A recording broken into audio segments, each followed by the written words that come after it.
Na Cracolândia, facção mantém tribunal para punir e até eliminar quem atrapalha a venda de drogas. Esquema inclui desde castigos como surras e quebra de articulações à morte dos condenados. A organização atua para manter o tráfico sem chamar a atenção da polícia. Dependentes químicos do bairro da Luz da última quinta, facção mantém domínio pelo medo. Foto Edilson Dantas.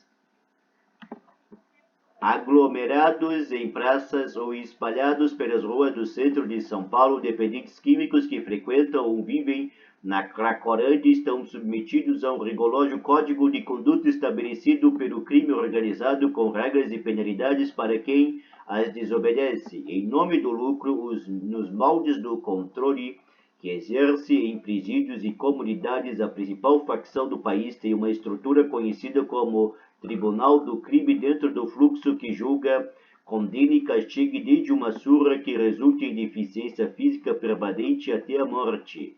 Quando a Cracolândia estava na praça do Cachimbo, o tribunal ficava no meio do fluxo do Hotel Avaré e tinha uma estrutura conhecida como açougue. Chegamos a prender o indivíduo que tinha a função de dobrar os cadáveres e colocá-los em pacotes para serem descartados do rio Tietê, afirmou um delegado que atuou na região. Hoje, o tribunal funciona dentro de uma favelinha no centro. Já o açougue não sabemos se voltou. A dinâmica está detalhada em relatório de inteligência da Operação Caronte, que foi às ruas desde junho de 2021 e dezembro do passado, obtidos pelo Globo. Com o monte do combate do crime organizado, a operação foi bastante criticada pela truculência por ter dispersado os usuários. Nas últimas semanas, moradores e comerciantes da região têm protestado contra a falta de segurança. O próprio delegado admite que o tráfico se reestruturou e desde março voltou com força. Interior a Cracolândia, do centro de São Paulo, migrações assustam moradores da região. Foto Edilson Dantas, funções claras.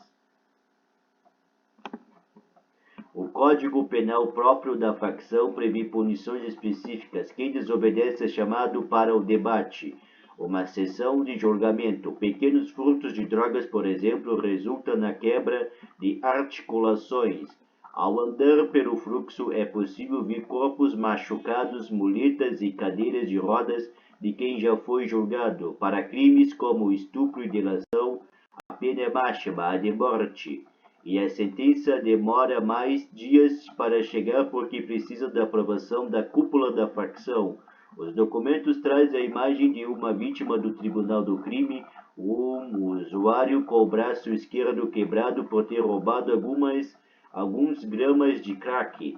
De acordo com os relatórios da época da investigação, o lucro anual do PCC na Cracolândia era de cerca de 80 milhões de reais. O território foi dividido e distribuído aos integrantes mais antigos da facção, chamados de Raiz, que recebiam dos traficantes pelo aluguel dos espaços em torno de R$ 1.000 semanais por barraca. Em troca, os traficantes tinham segurança para vender com tranquilidade garantida pela facção.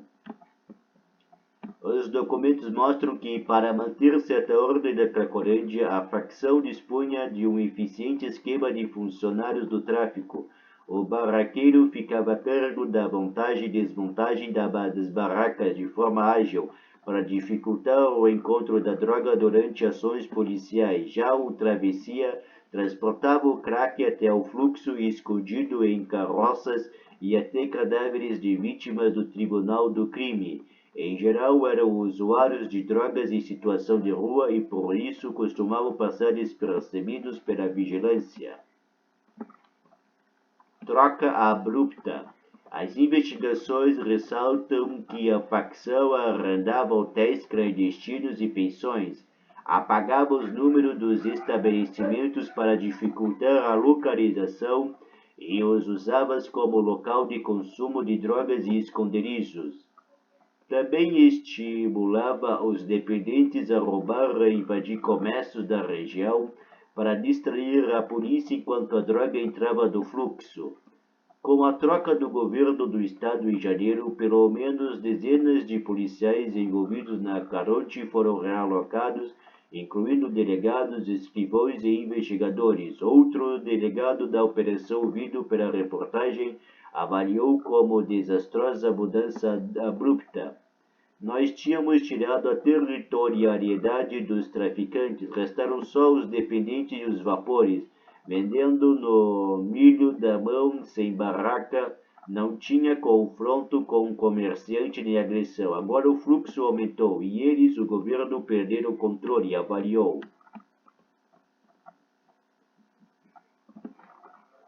Depois que deixou a Praça do Cachimbo, a Cracolândia se estabeleceu da Praça Princesa Isabel, alvo de uma mega operação policial em maio do ano passado, uma das fases da Caronte. A partir dali, o fluxo se espalhou pelo centro e migrou para diferentes locais. O discurso do governo era que, ao dispensar os usuários, a Cracolândia ficaria mais penetrável.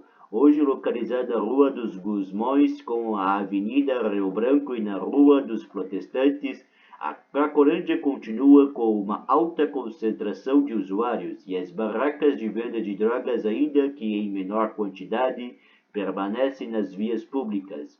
Moradora da Rua dos Gusmões, uma professora que pediu anonimato, não se lembra da última vez que teve uma noite tranquila. A operação farsante só limpou praças e jogou lixo para debaixo do tapete.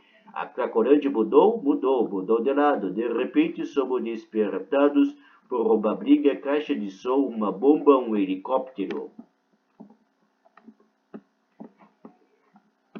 Procurada, a Secretaria de Segurança Pública informou que tem se empenhado para enfraquecer as chamadas cenas abertas de uso em todo o estado. Citando a Operação Resgate, a pasta afirma que prendeu 511 pessoas e 740 quilos de droga, o que comprova a eficácia dessa nova dinâmica de trabalho desenvolvida.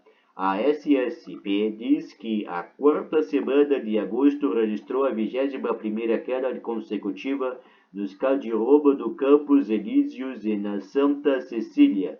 Desde o final de março, quando o novo sistema de monitoramento foi implementado, os roubos da região que abrange a Cracolândia vêm caindo gradualmente semana a semana, conclui.